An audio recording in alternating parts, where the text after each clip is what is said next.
Eventually, every entrepreneur realizes they cannot work in their business forever.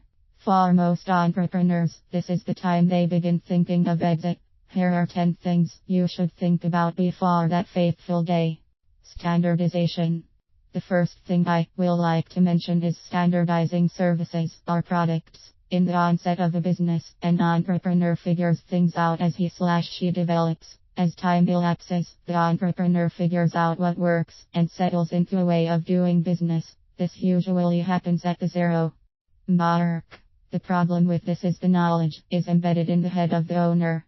The owner often fails to communicate this knowledge to new hires. There is kind of an unspoken standard or way of doing things. People learn the unspoken way haphazardly.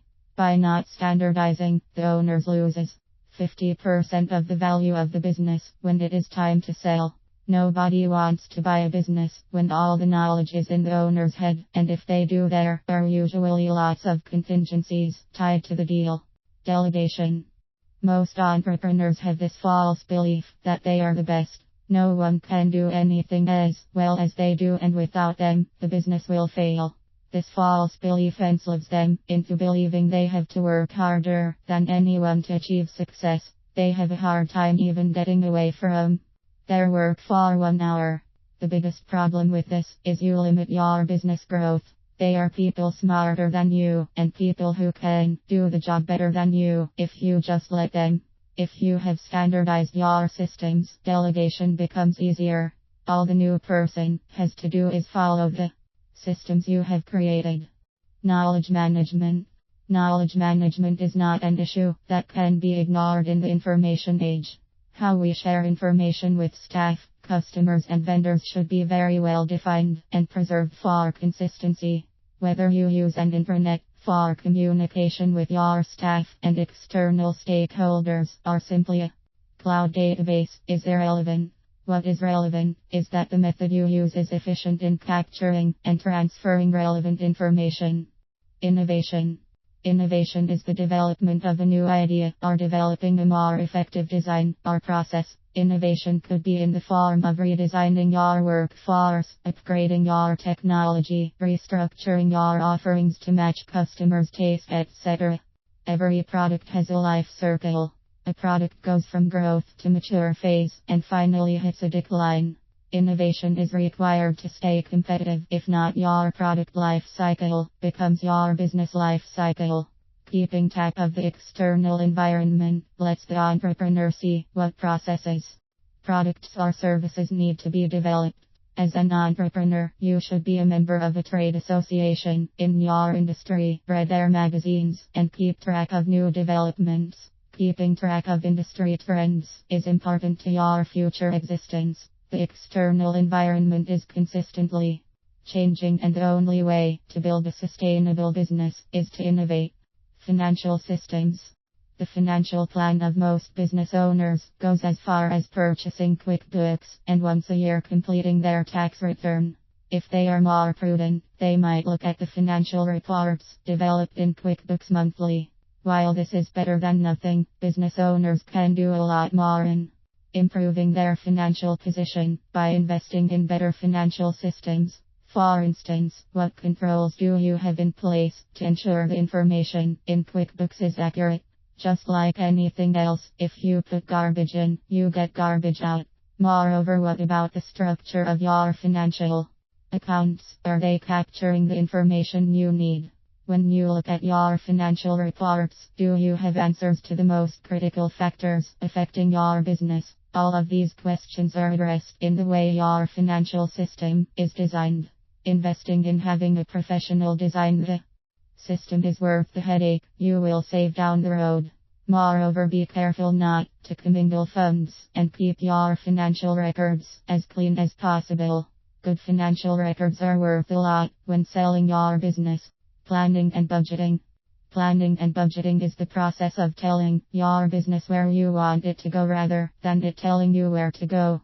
Small business owners fall into the trap of thinking that they cannot control what direction their business will take, so they do not plan. Planning and budgeting go hand in hand. A budget is simply the numbers behind the plan. Having a plan and delegating the responsibilities of certain aspects of the plan is crucial.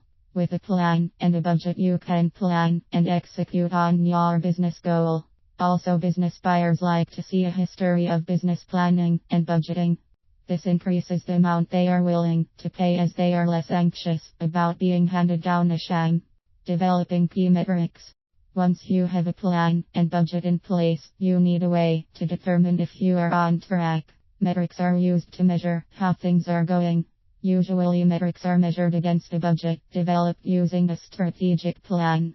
Monitoring metrics on a regular basis can point you to where your business is failing before it actually happens. Some metrics you may want to track are productivity rate, net margins, customer retention rate, customer acquisition rate, etc.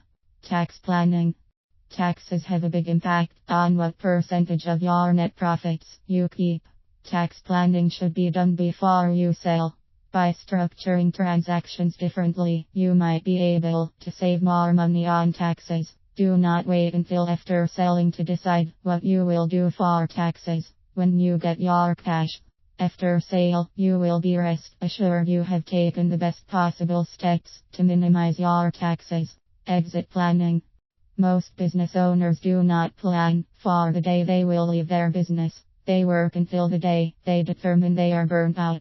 The problem with this is the business owner does not leave the business with the best value possible. Working with a consultant should be done couple of years before you plan to sell. If you wait too long, your business may become unsellable. The top two factors that affect business value are what is going on in the economy and how it particularly affects the industry you compete in. If you hit a time of decline, no one will want to buy your business. Selling in a timely manner will help you take your time to identify the best buyer who might be able to take your business to a level you were not capable of doing on your own. Another mistake I see is because business sales rule of thumb are usually based on a multiple of industry revenue. Entrepreneurs think they will hold on to the business till they reach a revenue mark and then sell. This is a false thought, because you never know what bad fortune may befall your business before you sell. Moreover, if you try to manipulate sales to increase revenue, a smart buyer will discover this during the due diligence process, which will kill the sale. Lifestyle planning.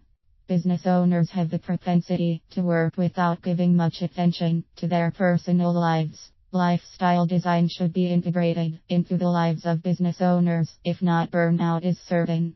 This includes what kind of lifestyle you want after you exit your business. Do not neglect to take care of you, or you will burn out and be no good to anyone.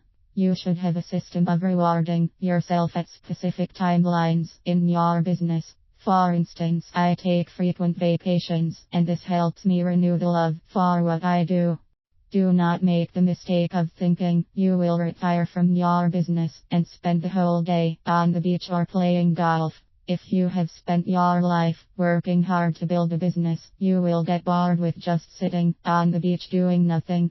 Moreover, people die faster after retirement if they choose to do nothing.